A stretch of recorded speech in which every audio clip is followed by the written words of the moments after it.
So I'm sitting out here in my backyard and I was scrolling the internet and just because I'm a fucking nerd, going through some of the most recent things on the Mangione case. And so, for those of you who don't know, I have a degree in criminal justice and I am currently working on an accelerated 3-year bachelor's degree in criminology and am in the process of applying to a cognitive neuroscience, cognitive psychology grad school program. So I have a background in this, just so people understand that I'm not just like, bleh, right? So from a sociological, criminological, and psychological standpoint, I want you to look at what the prosecution, the media, and the federal government and the federal prosecution are doing with the Mangione case. How many times with this case have they released a mockumentary? Have they illegally gotten access to his medical files? They removed his backpack from his immediate area where he could not reach to get it when he was in the McDonald's, which immediately means that they need a warrant to search his bag, period. So anything and everything that they supposedly or allegedly found in his backpack in the McDonald's is considered what is called fruits of the forbidden tree. That means that it was illegally obtained evidence because they did not have a warrant, which, mind you, would have been super easy to get. Do you know how many assignments I've done in my classes where it's our job to look at a case and write up a proper search warrant for it, which, mind you, is a bitch to do because it has to be super detailed. And if like one thing is missing or wrong, like you can't take that piece of evidence, right? But if they were just going to search his bag, not a house, not a car, not an apartment building, whatever, just a backpack, it literally would have taken them less than an hour to get that warrant. And everything they would have found in the bag would have been legally obtained evidence. Okay, so now I want you to look at the totality of circumstances, the whole picture. Why is the prosecution allowing themselves and their team to illegally obtain medical files, to illegally obtain evidence, to illegally release mockumentaries that talk about evidence that's going to be used in the case, to not allow the defense enough time for discovery? Meaning, I don't know if you remember during his last court case, but Karen stood up and was talking about how like they still hadn't gotten the hard drive, and apparently the hard drive had like 3 terabytes worth of information on it, which, mind you, I'm going to let you know right now, the reason why there's 3 terabytes worth of information on that hard drive, I would be willing to bet all of the money in my fucking bank account right now that the reason why there's so much information on that hard drive is because the prosecution has already gone through it and has made duplicates, triplicates, quads of every file, photo, media file, video file. If he had a paper saved on a laptop or something that they had of his, they probably made like 8 copies of the paper and then saved it on the hard drive, which causes the defense to have to sit there and go through all of those doubles and triplicates, but they also have to go through every single one of them to make sure that they're exactly the same, to make sure that one of them doesn't have information that the other one doesn't have. Do you understand the mind F that the prosecution right now is causing on the defense? Which, mind you, all of that's illegal.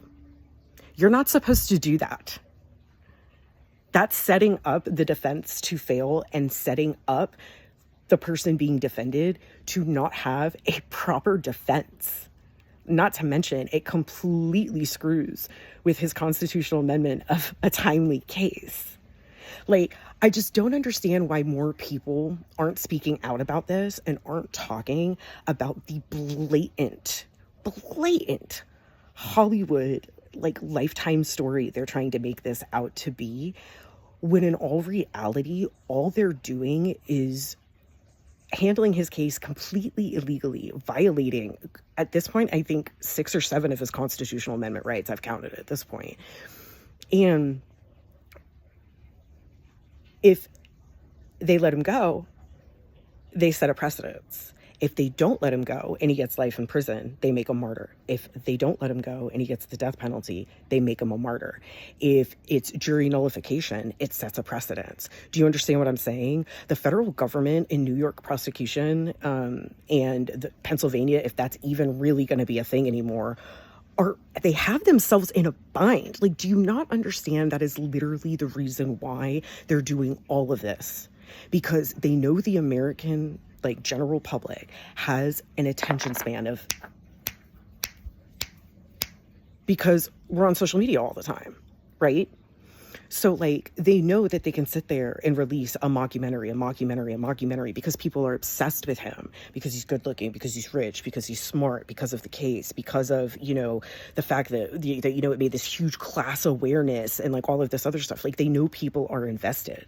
So they know that if they sit there and they muddle it up like some Facebook, TikTok, Instagram drama between content creators, that people will watch and they'll stay invested in the drama instead of the truth, the foundation of the case. And the foundation of this case is that the moment they removed his backpack from his immediate area, anything after that point that had been collected for this case was fruits of the forbidden tree and illegally obtained fucking evidence, which means everything that all three cases are based on right now are based on illegally obtained fucking evidence, number one. Number two, they have illegally obtained his medical records. He did not, like, sign a release of information ever saying that he was okay with the prosecution having access to all of his fucking medical records. Okay, so there's that. Why don't we talk about his Eighth Amendment rights and the fact that this constitutes as cruel and unusual punishment? They're violating all of his constitutional amendment rights. They're keeping him in a detention center when in all reality, he's not a flight risk. Yeah, you could argue that, like, when he was, you know, found and whatever, and he had been missing for 6 months or whatever, and he had to live under the radar or whatever, you know how easily that can be resolved? Take his passport, allow him to keep his ID, and put him on a fucking ankle monitor. He's got a big old legal fund. Why don't you require him to have to stay within 2 miles of the fucking courthouse so y'all can keep an eye on him?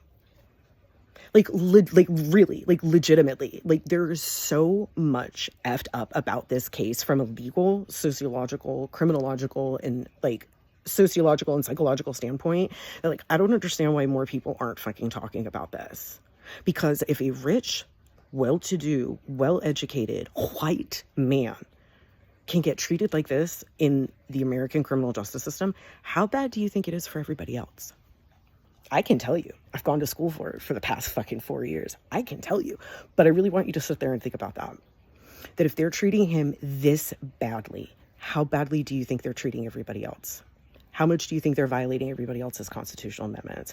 How many other innocent people do you think that they're putting away for alleged crimes and not investigating them properly?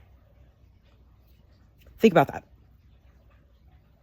I just think people need to realize in the public that we have more power and more of a voice than we think we do. And when it comes to this case, I don't think the public realizes how much the outcome of this case really rests on us.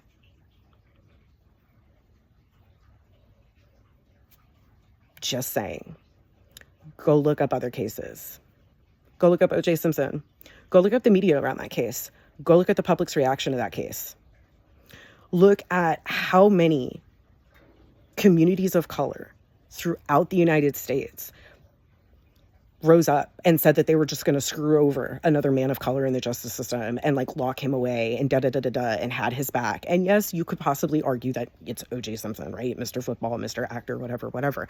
But at the same time, look at the difference in the media in that case and how people supported O.J. Simpson in that case, and look at the difference between the way people are supporting Luigi. People are objectifying and sexualizing him. That is playing into the narrative that the prosecution and the federal prosecution and Pennsylvania and New York's prosecution are trying to promote, that he's just some knucklehead, rich, white, smart kid who tried to get away with something and got caught. And that is exactly what everybody is playing into when you play into that narrative.